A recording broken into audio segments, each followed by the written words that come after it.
ನಿಟ್ಟಿನಲ್ಲಿ ಒಂದು ಸುತ್ತ ರೈತ ಮುಖಂಡರನ್ನು ಹೊರತುಪಡಿಸಿ ಕೇವಲ ಸಕ್ಕರೆ ಕಾರ್ಖಾನೆ ಮಾಲೀಕರು ಹಾಗೂ ಅಧಿಕಾರಿಗಳ ನೇತೃತ್ವದಲ್ಲಿ ಸಭೆಯನ್ನು ಮಾಡ್ತಾರೆ.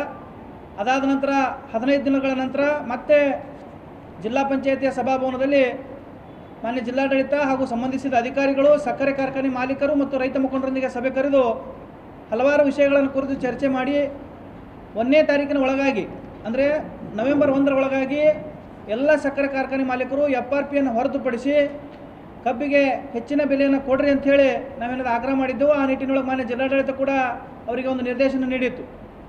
ಆದರೆ ಇಲ್ಲಿರುವಂಥ ಸುಮಾರು 10 ಸಕ್ಕರೆ ಕಾರ್ಖಾನೆ ಮಾಲೀಕರು ಸೇರಿದಂತೆ ರಾಜ್ಯದ ಸುಮಾರು 80 ಸಕ್ಕರೆ ಕಾರ್ಖಾನೆ ಮಾಲೀಕರು ಮಾನ್ಯ ಮುಖ್ಯಮಂತ್ರಿಗಳ ಹತ್ರ ಹೋಗಿ 1ನೇ ತಾರೀಕು ಪ್ರಾರಂಭ ಆಗಬೇಕಿರುವಂಥ ಕಾರ್ಖಾನೆಯನ್ನು ಏಕಾಏಕಿ 20ನೇ ತಾರೀಕಿಗೆ ಪ್ರಾರಂಭ ಆಗುವಂತೆ ಮಾಡಿ ಆ ಒಂದು ಮುಖ್ಯಮಂತ್ರಿಯವರು ಕೂಡ ರೈತರನ್ನು ಕಬ್ಬು ಬೆಳೆಗಾರರನ್ನ ಗಣನೆಗೆ ತೆಗೆದುಕೊಳ್ಳಾರದೆ ಮತ್ತು ರೈತ ವಿರೋಧಿ ಎನ್ನುವುದನ್ನು ಸಾಬೀತುಪಡಿಸುವ ನಿಟ್ಟಿನಲ್ಲಿ ಅವರು ಏಕಾಏಕಿ 10 ದಿನಗಳನ್ನು ಮುಂಚಿತವಾಗಿ ಪ್ರಾರಂಭ ಮಾಡಿರಿ ಅಂಥೇಳಿ ಕಾರ್ಖಾನೆಯ ಪರವಾಗಿ ಒಂದು ವರದಿಯನ್ನು ಕೊಡ್ತಾರೆ. ಆದರೆ ಇಲ್ಲಿ ಸಮಸ್ಯೆಗಳು ಯಾವುವು ಕೂಡ ನಮಗೆ ಬಗೆಹರಿದಿದ್ದಿಲ್ಲ.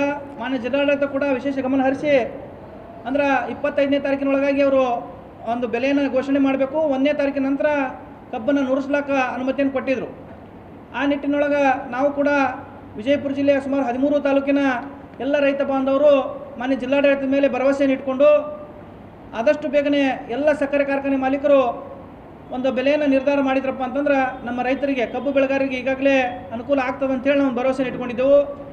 ತಮಗೆಲ್ಲ ಗೊತ್ತಿರೋ ಹಾಗೆ ವಿಜಯಪುರ ಜಿಲ್ಲೆಯಲ್ಲಿ ಕಳೆದ ವರ್ಷ ಅಂದರೆ 2025ನೇ ಸಾಲಿನಲ್ಲಿ ಅತ್ಯಂತ ಹೆಚ್ಚಿನ ಪ್ರಮಾಣದ ಮಳೆಯಿಂದಾಗಿ ಭೀಮಾ ನದಿ ಇರ್ಬೋದು, ಕೃಷ್ಣಾ ನದಿ ಇರ್ಬೋದು, ಅದೇ ರೀತಿಯಾಗಿ ಡೋಣಿ ನದಿಯಿಂದಾಗಿ ಸಾಕಷ್ಟು ಪ್ರವಾಹದ ರೀತಿ ಉಂಟಾಗಿ ಇಲ್ಲಿರುವಂಥ ಬಹುತೇಕ ಎಲ್ಲ ಬೆಳೆಗಳು ನಷ್ಟಗೊಂಡು ರೈತರು ಸಾಲದ ಸುಳಿಯಲ್ಲಿ ಸಿಲುಕುವಂತಾಗಿತ್ತು.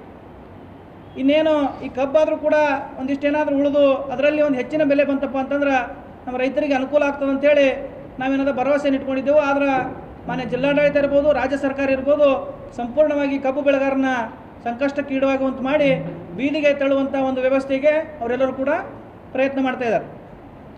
ಆ ನಿಟ್ಟಿನೊಳಗೆ ಈ ಒಂದು ಪತ್ರಿಕಾಗೋಷ್ಠಿ ಕರೆಸಿರೋ ಉದ್ದೇಶ ಏನಪ್ಪ ಅಂತಂದ್ರೆ ಬರ್ತಕ್ಕಂಥ 2 ದಿವಸದಲ್ಲಿ ಅಂದರೆ ಮಂಗಳವಾರ ದಿನ ವಿಜಯಪುರ ಜಿಲ್ಲೆಯ 13 ತಾಲೂಕಿನ ಎಲ್ಲ ಸಮಸ್ತ ರೈತ ಬಾಂಧವರು ಇರ್ಬೋದು, ಕಬ್ಬು ಬೆಳೆಗಾರರು ಇರ್ಬೋದು, ಅದೇ ರೀತಿಯಾಗಿ ಕರ್ನಾಟಕ ರಾಜ್ಯ ರೈತ ಸಂಘ ಹಾಗೂ ಹಸಿರು ಸೇನೆಯ ಸಮಸ್ತ ಪದಾಧಿಕಾರಿಗಳೊಂದಿಗೆ ಈ ನಾಡಿನ ಎಲ್ಲ ಮಠಾಧೀಶರು, ಅದೇ ರೀತಿಯಾಗಿ ವಿವಿಧ ಪ್ರಗತಿಪರ ಸಂಘಟನೆಯವರು, ರೈತ ಮುಖಂಡರುಗಳು, ರೈತ ಸಂಘಟನೆಗಳು, ಮಹಿಳಾ ವಿದ್ಯಾರ್ಥಿ ಪರ, ದಲಿತ ಪರ ಎಲ್ಲ ಸಂಘಟನೆಗಳಿಗೆ ಒಂದು ಕರೆಯನ್ನು ಮುಕ್ತವಾಗಿ ಕರೆಯನ್ನು ಕೊಡೋದ್ರ ಮುಖಾಂತರ ನಾಳೆ ಮಂಗಳವಾರ ದಿವಸ ನಾವೇನದ ಒಂದು ಹೋರಾಟಕ್ಕೆ ಇವತ್ತಿನ ದಿನ ನಾಂದಿ ಹಾಡ್ತಾ ಇದ್ದೀವಿ.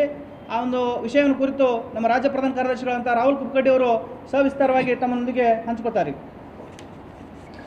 ಪತ್ರಿಕಾಗೋಷ್ಠಿಯಲ್ಲಿ ನಮ್ಮೆಲ್ಲ ರಾಜ್ಯ ಉಪಾಧ್ಯಕ್ಷರಂತ ಕಲ್ವಣ್ಣ ಸೊನ್ನದವರೇ, ಜಿಲ್ಲಾ ಅಧ್ಯಕ್ಷರಿದ್ದಂಥ ಸಮ್ಮೇಶನ ಸಗರ್ರವರೇ, ನನ್ನ ಎಲ್ಲ ತಾಲೂಕಿನ ತಾಲೂಕು ಅಧ್ಯಕ್ಷರುಗಳೇ, ನಗರ ಘಟಕದ ಅಧ್ಯಕ್ಷರುಗಳಿಗೆ ಸ್ವಾಗತವನ್ನು ಕೋರಿ ಇವತ್ತು ಪತ್ರಿಕಾಗೋಷ್ಠಿ ಕರೆದಿರ್ತಕ್ಕಂಥ ವಿಷಯ ಇವತ್ತು ಈಗಾಗಲೇ ನಮ್ಮ ಜಿಲ್ಲಾಧ್ಯಕ್ಷರು ಹೇಳಿದಾಗೆ ಮಾನ್ಯ ಜಿಲ್ಲಾಧಿಕಾರಿಗಳು ನಮಗೆ ಸುಮಾರು 2 ಬಾರಿ ಸಭೆಯನ್ನು ಕರೆದು ಫ್ಯಾಕ್ಟ್ರಿಗಳ ಮಾಲೀಕರನ್ನು ಹಾಗೂ ನಮ್ಮನ್ನು ಒಳಗೊಂಡು ಒಂದು ಕಬ್ಬಿನ ದರ ನಿಗದಿ ಮಾಡಿ ಫ್ಯಾಕ್ಟ್ರಿ ಚಾಲೂ ಮಾಡಿಸ್ತೇನೆ ಅಂತಕ್ಕಂಥ ಮಧ್ಯಸ್ಥರು ವಹಿಸಿ ಅವರು ನಮ್ಮನ್ನು ಕರೆದಿದ್ದರು.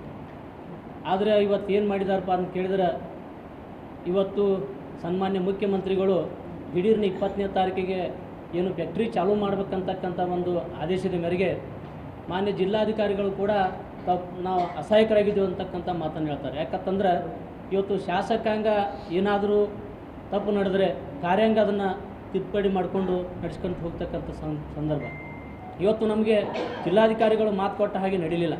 ಅದಕ್ಕಾಗಿ ನಾವು ಯಾಕಂದ್ರೆ ಇವತ್ತು ನಾವು ಏನು ಕೇಳಿದ್ದೀವಿ ರೈತರಿಗೆ ಅಂತಂದ್ರೆ ನಾವು ಸಾಕಷ್ಟು 12 ತಿಂಗಳ ಕಬ್ಬನ್ನು ಬೆಳೆಸಿ ನಮ್ಗೆ ಯೋಗ್ಯವಾದ ಬೆಲೆ ಕೊಟ್ಟು ಪ್ರಾರಂಭ ಫ್ಯಾಕ್ಟ್ರಿನೂ ನಮ್ಮದೇ, ಆದರೆ ಮಾಲೀಕರು ನಾವೇ, ಆದರೆ ನಾವು ನಡೆಸ್ತಕ್ಕಂಥ ಕಬ್ಬಿನ ಬೆಳೆ ಯಾಕಂತ ಕೇಳಿದ್ರೆ ಈಗ ನಾವು ನೋಡ್ತೀವಿ ಕೇವಲ ಒಂದು ಬಾಟ್ಲಿಗೆ ಎಷ್ಟು ಒಂದು ಬಾಟ್ಲಿಗೆ 20 ರೂಪಾಯಿ ಒಂದು ನಿಗದಿ ಮಾಡಿ ಒಂದು ವಾಟರ್ ಬಾಟ್ಲಿ ಕೊಡ್ತಕ್ಕಂಥ ಸಂದರ್ಭ.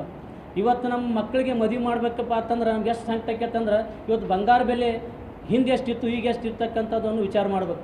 ಈಗ 1,20,000 ಮ್ಯಾಲಾಗೈತಿ. ಆದ್ರೆ ಹಿಂದಿನ ನಮ್ಮ ಕಬ್ಬಿನ ದರ ಏನಿತ್ತು ಅದನ್ನು ಇವು ಕೊಡ್ತಾ ಇದ್ದಾರೆ. ಈಗ ಹೀಗಾಗಿ ನಮ್ಮ ರೈತರಿಗೆ ಭಾಳ ಸಂಕಷ್ಟ ಆಗೈತಿ.